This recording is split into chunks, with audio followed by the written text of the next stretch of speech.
Hello दोस्तों, राधे राधे। स्वागत है आपका हमारे चैनल में। आज हम आपको सुनाने जा रहे हैं एक कहानी। भीष्म पितामह को इच्छा मृत्यु का वरदान था, फिर भी उन्होंने बाणों की सैया से उठकर युद्ध क्यों नहीं किया।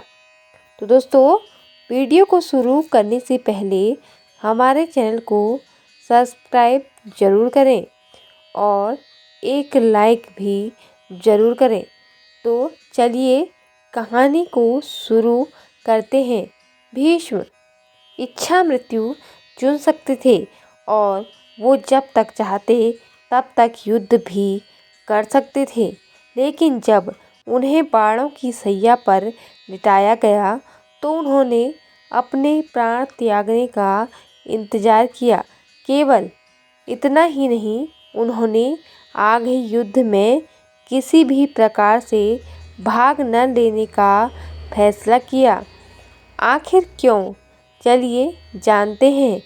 भीष्म पितामह का किरदार महाभारत में बेहद दिलचस्प था। महाभारत के सबसे महान योद्धाओं में से एक थे और उन्हें मारना इतना भी आसान नहीं था। लेकिन कुरुक्षेत्र के युद्ध के दौरान जब वे अर्जुन के बाणों से घायल होकर बाणों की सैया पर लेट गए तो उन्होंने फिर से युद्ध में भाग नहीं लिया। उनके इस फैसले के पीछे कुछ गहरे धार्मिक, नैतिक और शास्त्रीय कारण थे। उन्होंने यह फैसला क्यों लिया? भीष्म पितामह ने अपने जीवन में एक महान प्रतिज्ञा ली थी कि वे हमेशा हस्तिनापुर के सिंहासन और राज्य के प्रति वफादार रहेंगे। युद्ध के दौरान कौरव पक्ष का समर्थन करने का अर्थ था कि वे उस राज्य की रक्षा कर रहे हैं जिसकी वे सेवा करने के लिए प्रतिबद्ध थे। लेकिन अर्जुन के बाणों से घायल होने के बाद भीष्म का मानना था कि युद्ध में अब उनका कर्तव्य समाप्त हो गया है। घायल होने के बाद उनका शरीर युद्ध करने में सक्षम नहीं था और वे बाणों की सैया पर लेटकर अपने जीवन के अंतिम कर्तव्य को रूप में ज्ञान प्राप्त करने के लिए तत्पर थे। युद्ध में भाग लेना उनकी वर्तमान स्थिति में उनके लिए अनावश्यक था। नंबर 2, इच्छा मृत्यु का वरदान। भीष्म पितामह को इच्छा मृत्यु का वरदान था। वे अपनी इच्छा के अनुसार मृत्यु को चुन सकते थे।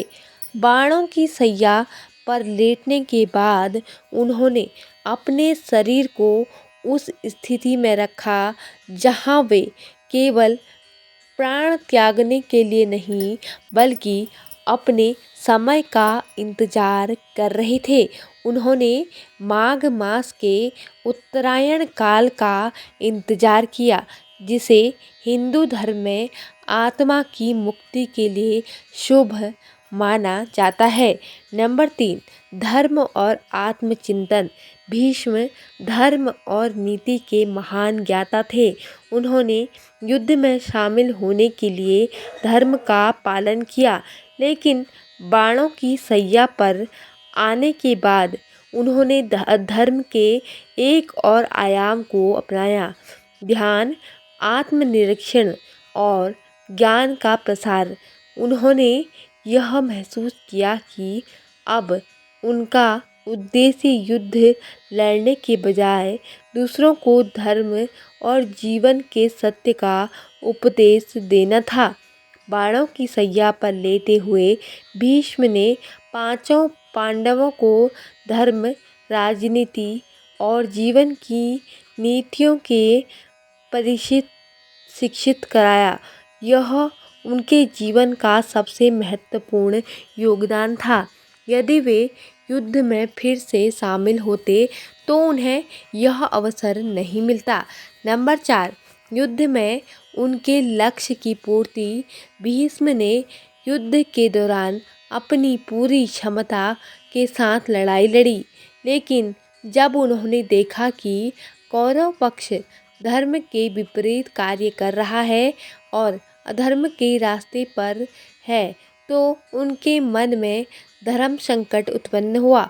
उन्होंने अपने युद्ध का उद्देश्य पूरा कर लिया था और वह उनकी लड़ाई लड़ने के लिए केवल आध्यात्मिक यात्रा की ओर थी।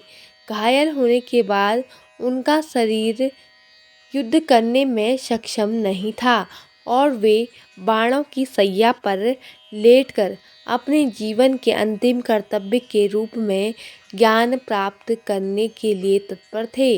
युद्ध में भाग लेना उनकी वर्तमान स्थिति में उनके लिए अनावश्यक ही था। भीष्म पितामह को इच्छा मृत्यु का वरदान था। वे अपनी इच्छा के अनुसार मृत्यु को चुन सकते थे। हाँ, घायल भीष्म पितामह दोबारा युद्ध लड़ सकते थे, लेकिन उन्होंने ऐसा नहीं किया। भीष्म को इच्छा मृत्यु का वरदान प्राप्त था, जब तक चाहे युद्ध कर सकते थे, लेकिन जब उन्हें बाणों की सैया पर लिटाया गया तो उन्होंने युद्ध में भाग लेने से इनकार कर दिया। भीष्म के बारे में कुछ और बातें।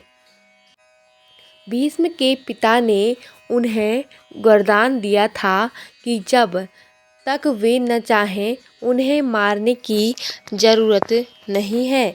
भीम ने स्त्रियों पर शस्त्र नहीं उठाने की प्रतिज्ञा की थी। भीष्म ने मोक्ष पाने के लिए उत्तरायण का दिन चुना था। महाभारत के युद्ध में भीष्म करीब 150 वर्ष के थे। भीष्म के गुरु परशुराम थे। भीष्म और परशुराम के बीच 21 दिनों तक युद्ध चला था। तो दोस्तों, आपको यह जानकारी कैसी लगी, कमेंट करके ज़रूर बताएं और ऐसी ही आध्यात्मिक और ज्ञानवर्धक कहानियाँ सुनने के लिए हमारे चैनल को सब्सक्राइब ज़रूर करें। धन्यवाद। जय माता दी।